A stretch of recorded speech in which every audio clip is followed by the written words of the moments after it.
Hello students, welcome to vidanko.com। আমি তোমাদের গণিত শিক্ষক শুভময়। আজকে একটি নতুন প্রশ্নের সমাধান নিয়ে আলোচনা করব। চলো দেখে নেওয়া যাক প্রশ্নটি। প্রশ্নে আমাদের বলা হয়েছে ত্রিভুজের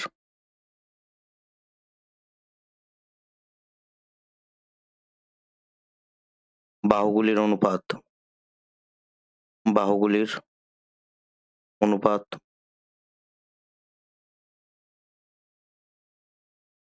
√2:1 প্লাস √3। ধরি বাহুগুলির দৈর্ঘ্য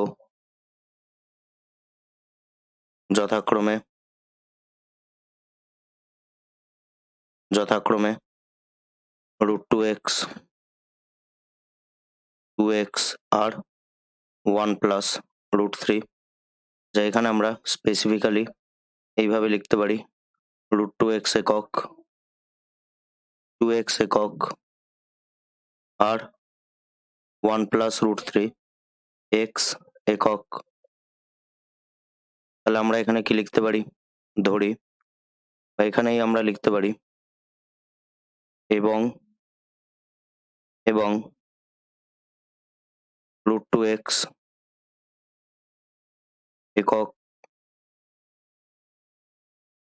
এবং √2x একক, 2x একক আর 1 প্লাস √3 x একক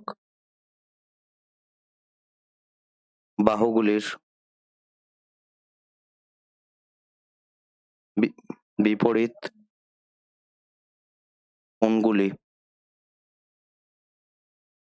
কোণগুলি যথাক্রমে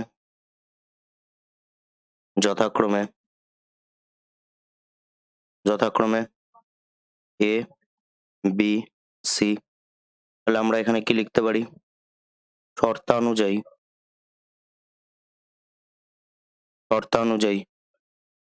cos A equal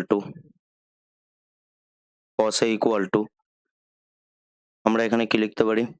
2x এর whole square plus 1 plus √3 x তার হোল স্কোয়ার মাইনাস √2x তার whole square divided by 2 into 2x into 1 plus √3x। তাহলে এখানে আমরা কি লিখতে পারি?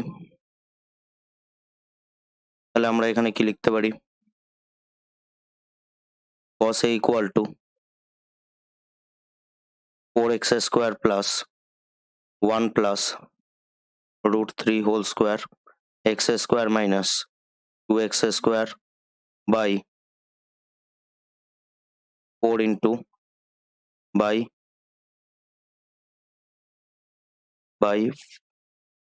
4 into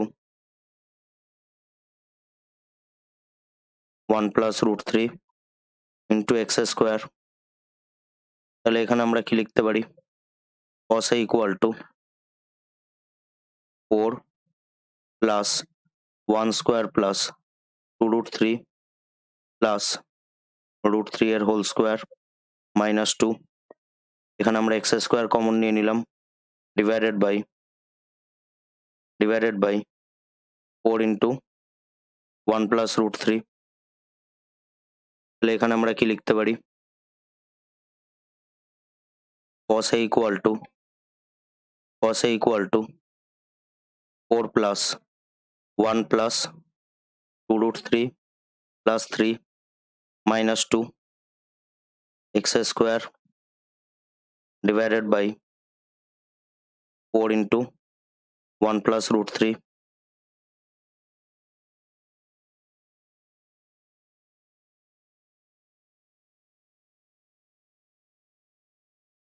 তাহলে এখানে আমরা কি লিখতে পারি? cos A equal to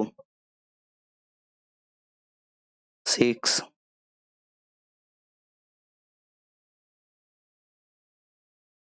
আচ্ছা, এখানে যদি আমরা দেখি x স্কোয়ার ক্যান্সেল আউট হয়ে যাবে, x স্কোয়ার ক্যান্সেল আউট হয়ে যাবে।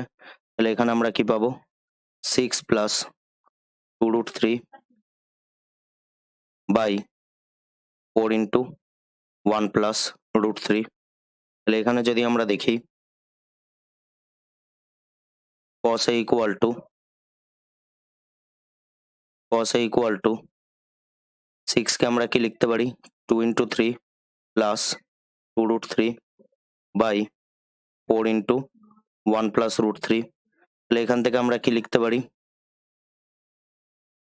2√3 কমন নিয়ে নিতে পারি। তাহলে এখানে আমরা কি পাবো √3 প্লাস 1, আর নিচে 1 প্লাস √3 কে আমরা রিঅ্যারেঞ্জ করে কি লিখতে পারি √3 প্লাস 1। তাহলে এই দুটি টার্ম ক্যান্সেল আউট। তাহলে আমরা এখান দিয়ে ফাইনালি কি পাচ্ছি cos A ইকুয়াল টু √3/2। তাহলে cos A equal two cos 30 degree. তাহলে এখান দিয়ে আমরা কি বলতে পারি A ইকুয়াল টু 30 ডিগ্রি। তাহলে আমরা এখান দিয়ে কি পেলাম একটি কোণের মান পেয়ে গেলাম। এবার আমরা এখানে কি লিখতে পারি সাইনের সূত্র অনুযায়ী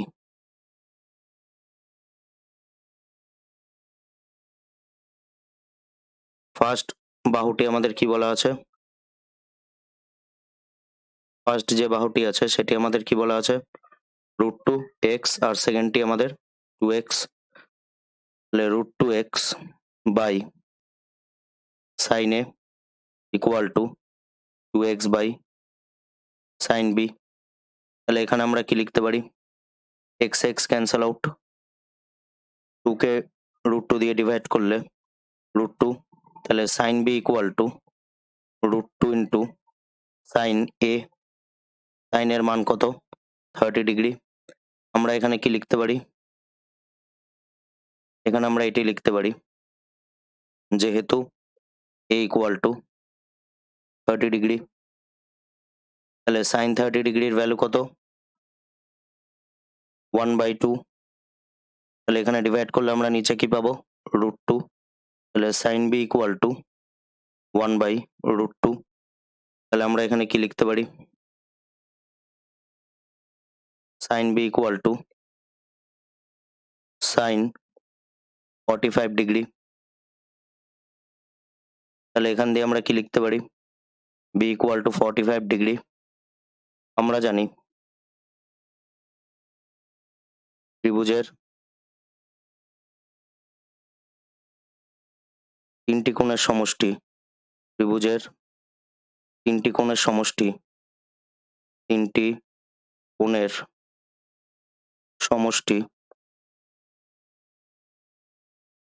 180 ডিগ্রি। তাহলে এখানে আমরা কি লিখতে পারি শর্তানুযায়ী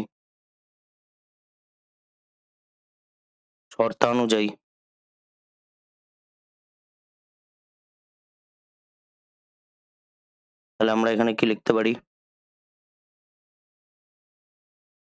শর্তানুযায়ী A plus B plus C equal to 180 degree. তাহলে আমরা যদি এখানে দেখি এর ভ্যালু কত 30 আর B এর ভ্যালু 45।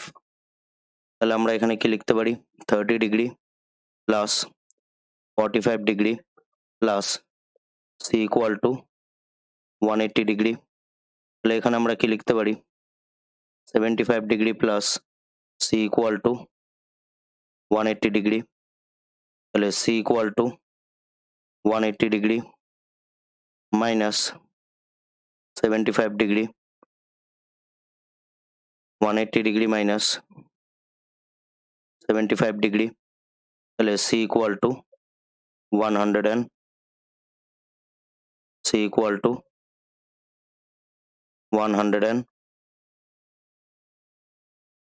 ডিগ্রি।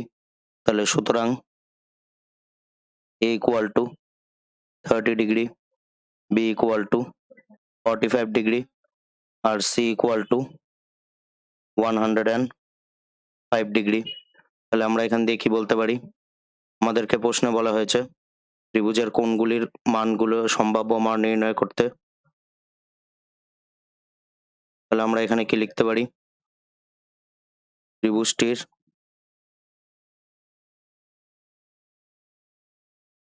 কোণগুলির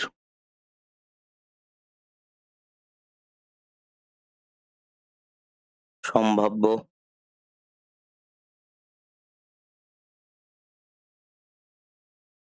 মানসমূহ